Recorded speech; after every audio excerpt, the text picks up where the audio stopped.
Thanks for joining us on Diplomatic Channel this week. I am Amarachi Ubani. Well, things seem to have quieted over Syria this past weekend.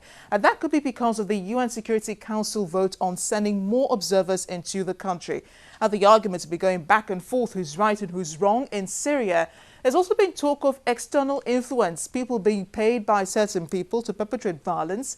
And even though a peace plan officially took effect on the 12th of April, there's yet to be full implementation. Here in Africa, the coups in Mali and Guinea-Bissau take backseat to the crisis in Sudan. Violence over a small oil field has got the UN once again mediating, with calls for peace on the borders of Sudan and South Sudan. The situation has scared the international community, which fear there could be an all-out war. That's Diplomatic Channel in view. We'll be right back.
The UN will be voting on deploying 300 observers to Syria. It's a move the UN Arab League envoy Kofi Annan says is a pivotal moment for the stabilization of the country. He's also calling on the Syrian government to withdraw its tanks and weapons from cities. A while ago, I spoke to Group Diplomatic Editor This Day newspapers, Mr. Paul Ohia, about the situation in Syria.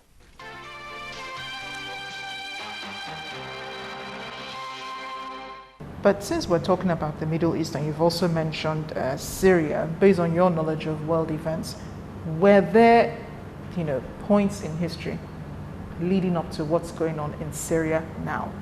Of course, the crisis in Syria was very much inevitable. If, like what I said about Mali, if minorities can be taken care of very well, because there was an exclusion. Total of exclusion of the Shiite Muslims. The Shiite Muslims, they have very many characteristics. They are not in tandem with the Sunni Muslims. They have many characteristics with the Christians. In short, they even observe Christian holidays. In the early 20s, when French people came to that place, they elevated the Shiite. They felt that they elevated the Alawite. They said that now we have some people who think like us. We have some people who reason the same way with us. We are not. They now brought them into power. They gave them a lot of advantages over, because they were, before the coming of the French, they were relegated. Now, when the French people went home, when the French people left the country in the 60s, they were relegated again. The Sunni came in full force to relegate the Alawite. Now, what happened in the when they relegated them, what happened in the 1960s, 66 in particular, 1966, was phenomenal. What happened was that when they relegated them, they forgot to realize that these people are still in power. These people are still in power in the military. They are still holding military power. So that was when Hafiz Amin now had a coup d'etat. Then when he had the coup d'etat, he now brought in Hafiz Assad, who now took over from him when he died. When Hafiz Assad took over government, it became another thing altogether, like bringing back the minority back to power again. That is what he did. So everyone's calling for President Bashar al-Assad to step down. Is that a solution to the crisis? I myself am asking, do they really want him to go? Does America really want him to go? I myself, I don't think they really want him to go because he's still the person they can predict. If the power goes to the Sunni Muslim, they can never predict them. Even Israel, despite the fact that they have differences with al-Assad, Bashar al-Assad, they can never know what will happen if a Sunni takes over. And the Sunni, they are like Sunni Muslims are 70% of the population. Well, I've heard that, you know, the situation in Syria, it's a ploy by some countries to get back at Iran. That's their own propaganda. That's a propaganda. They even, okay, what of the singular bomb explosion that happened, the suicide bomb explosion that happened when the Arab League visited? It has never reoccurred again to show that maybe the terrorists are really operational in that country. Like your question, the second question, you asked whether it's a way of getting to Iran. No, I don't think that there is any possibility of getting to Iran through Syria. Just like I said before, what you have there is an ambiguity, a sort of ambiguity. If Israel should eliminate Syria, if Israel should do anything to eliminate the government in Syria, they are not sure of the type of government. Maybe this type of government that is within there may now decide to come against them completely. Instead of this person, they can negotiate. And Iran support for Assad is not because Assad is not totally because Assad is a Shiite Muslim or that he's a Shiite Muslim regime. The support for Assad is simply because that is the only moderate government they feel they can deal with in that region, in that country. Paulo here, thank you so much for speaking with us. Thank you.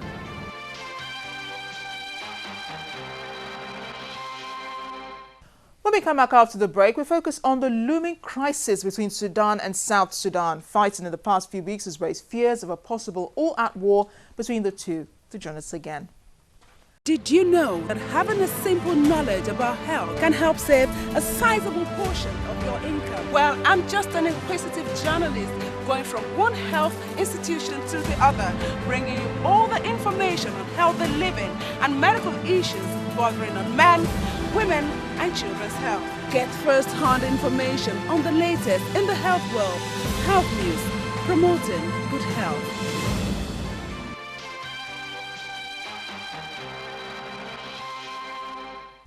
Welcome back. South Sudan recently reported bomb shelling on a town near its border with Sudan. Quite a precarious time it's happening because the country's president has ordered troop withdrawal from the oil field.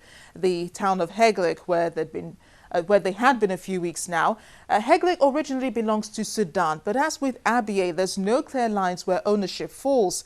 I spoke to Ambassador Adegboyega Ariyo, a former Nigerian ambassador to Namibia, on the impending crisis.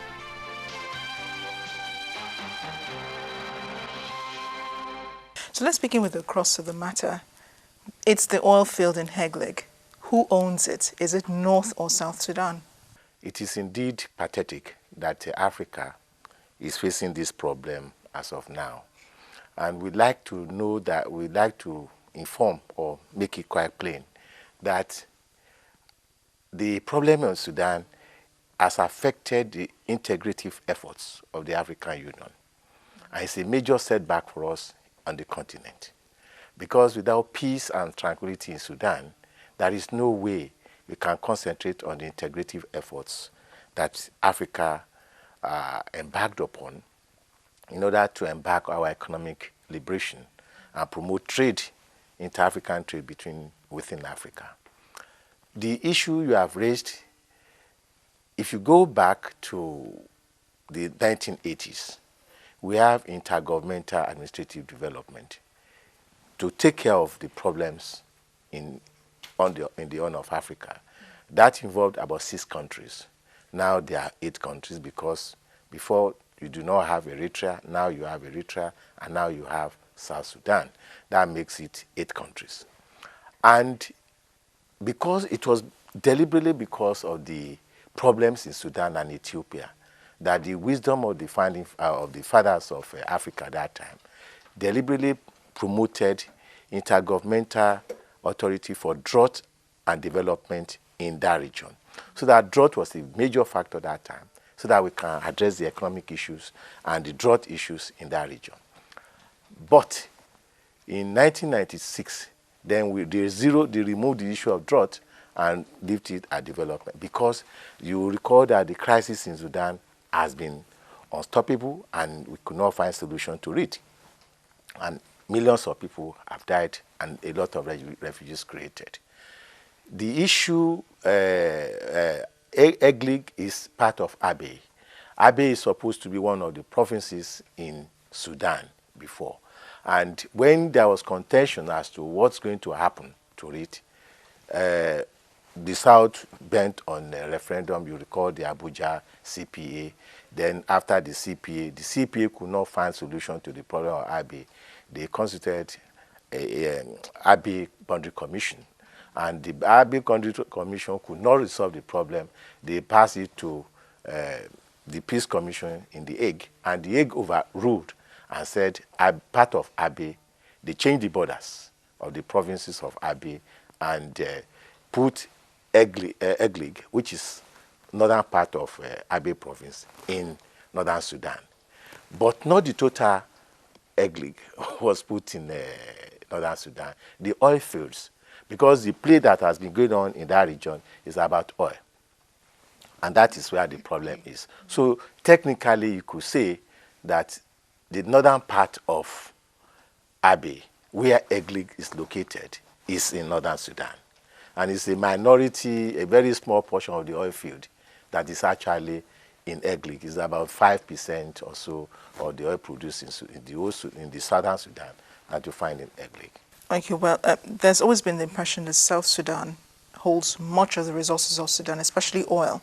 How true is that? It is true, because out of about 5% of the oil imported from Sudan by China, 90% of it is from the south of Sudan. And then the remaining 5%, thereabout, is from the northern Sudan. And the contention is that the 115,000 barrels per day oil that Sudan is exporting can, if Eglig is tampered with, is seized, then they are going to lose major part of that revenue. And that affects the revenue base to run the northern Sudan government. But when you look at the resources in the old Sudan, which I would have loved to say the Sudan of the future, because there are some internal dynamics that should take place which should help us to have a new Sudan that is fair, just, peaceful, and not exploitative, not destructive, but a Sudan that will bring all Sudanese together in one unit and they move forward.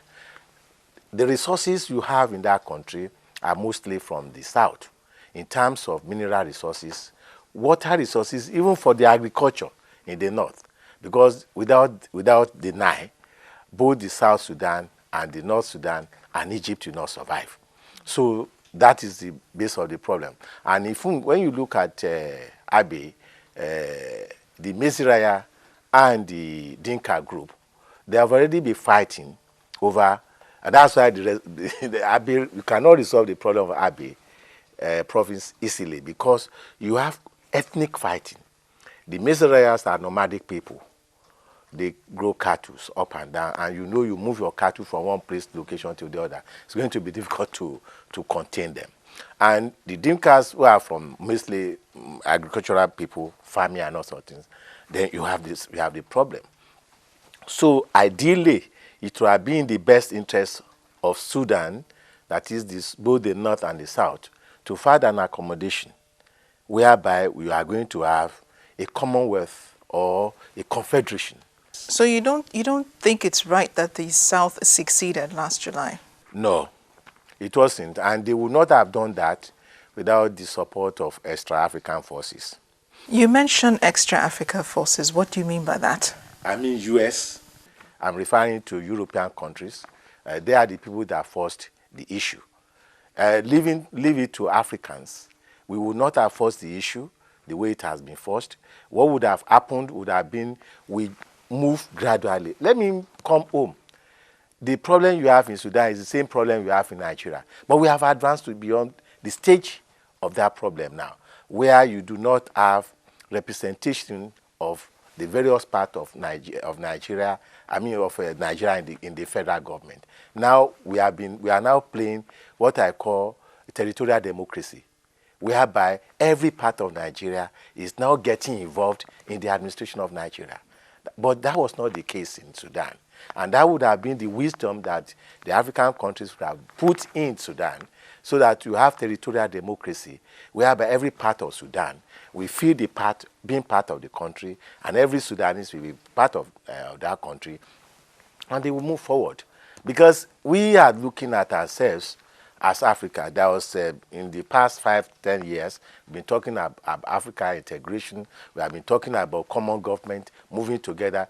How many countries are we going to be when we want to become one country, one government and one continent? And let me assure you that nobody outside Africa will support the idea of Africa coming together and having one government, having one force to engage them. They would prefer to see us in pawns, so they can pick Nigeria, pick South, even they can pick any country in Africa, break them, then they have their ways. That is where the vision of the founding fathers of Nigeria saw that. And that's why they are trying, they try everything possible to retain us as one. Because we as one, we are going to be a strong force. Now Sudan is broken into two. There are tendencies of other countries emerging from Sudan. You are very familiar with Darfur, Kordofan, all the rest of all of them. When they break them into pieces, so it's just a question of going to you and negotiate and say, look, I want this. You have no strength to say no, because you have been broken into pieces. You know the broom. It's difficult to break the bone like this, but once you break one, you can break them. That's what is happening to us, unfortunately, in Africa. Well, okay, a few days ago, the Sudanese president said that he was going to teach leaders in South Sudan a lesson. And then a few hours after that, he threatened to declare an all-out war. He threatened to declare war on South Sudan. What do you think Sudan wants from all of this going on? Sudan wants us to have a new Sudan. And that is the Sudan whereby everybody will be together again. It may be under a new dispensation, new system of governance, new appreciation of the need to work together as a team, new appreciation of the need to carry everybody along and let everybody realize the essence of, the essential reasons for our being created at all. So that is what I think Bashir wanted. But he has to understood, he must be ready to accept that what I call territorial democracy and people's democracy, that everybody must be involved in the governance of Sudan. Then the attempt to Arabize the South Sudan must stop. Now, as I'm just coming here, I've just been informed that a church was burnt in Khartoum by the Muslims. That is not the way forward. That's just not the way forward. And that has to be stopped. And they have to clamp down on whoever is doing that. Because now, if you now continue that, then religious war starts between the North and the South. And the Arabs will support the North, the Christians will support the South, and that creates a problem and becomes a major conflagration in that region. And that is not what we expect in Africa. Mark you, there is no inter-African trade that can take place in Africa successfully without peace in Sudan. You cannot transport goods and services from, West Africa, by road or by whatever, to the east or to even the north, Cairo, where you have a very large market, and Ethiopia, without passing through Sudan.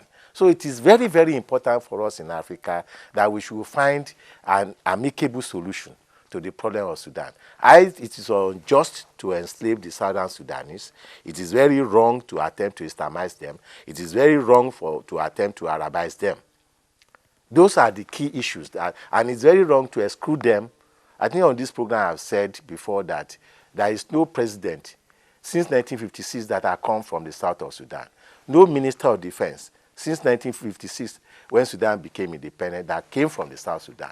No minister of finance, no minister of works. You can't run a country like that, and you expect people not to revolt. And I think these are the issues that led to the formation of Sudan People Liberation Movement and the rest of it. Okay, so we heard recently that, South Sudan said it repulsed a major attack on a strategic town in the Kordofan state. South Sudanese troops are already pulling out of Hegleg province itself, and there have been fears that, this could spark, the violence has been on since last week and into this week, could spark an all-out war. Are those your fears too? Well, it's difficult to predict. As you know, there was a meeting going on in Addis Ababa. And then each of them were trying to engage to size themselves up and see who is actually can control, who can all this thing, based on what happens on the battlefield. I see all what has happened as a negotiating tactics, How so? Yes, you see, when that's why your military strength is very important in your diplomatic negotiation. If you have the iron behind you, then you can step on the pedal and say, yes, armor, move forward. But if your steel is not strong, you'll be careful of what happens to you. So now they both tested each other. They know that, well, you see, the factors that will support South Sudan, they are ready. I remember I read also that President Obama asked the two of them to withdraw. And definitely, South Sudan, we listen to whatever Washington says. That is, they've just become a member of IMF, 188 members. So they will listen because they needed money. Because they have also shut down the issue of oil, the pipeline, oil production. And even Sudan itself has also decided to shut down the pipeline passing through their port to through the Sudanese territory to the port along the Red Sea. And these people are talking about having a new pipeline constructed to go to Luma in Kenya. All these are unnecessary. I think there is a need for us to work towards having a confederacy of the two Sudans. We are one people. But don't forget that I said the policies being proselytized or worked upon by the North needs to be reversed entirely. Because if that is not reversed, then the accommodation formula that could come into play will not be able to come into play. Look at Switzerland. They have 6 cantons or so, and they moved the presidency from 1 year to the other, ran like that. And no decision is taken without all of them agreeing. And I've seen the president of Switzerland using commercial flight to Nigeria. There were 4 in his party. This was when I was a young officer in the ministry, 1980. I received him at the airport here. So all these things can be done. We have to realize that there is limit to what we can do in life. You can be president, but let everybody also be president. Move it around. Then this thing will spread. You spread the joy. And then the Southern Sudanese may be able to accommodate and then develop Juba. It's a shame. A country that is coming up, there is only one street in Juba. Ambassador Ariyo, thank you so much. Thank you. It's a pleasure to be here. Thank you.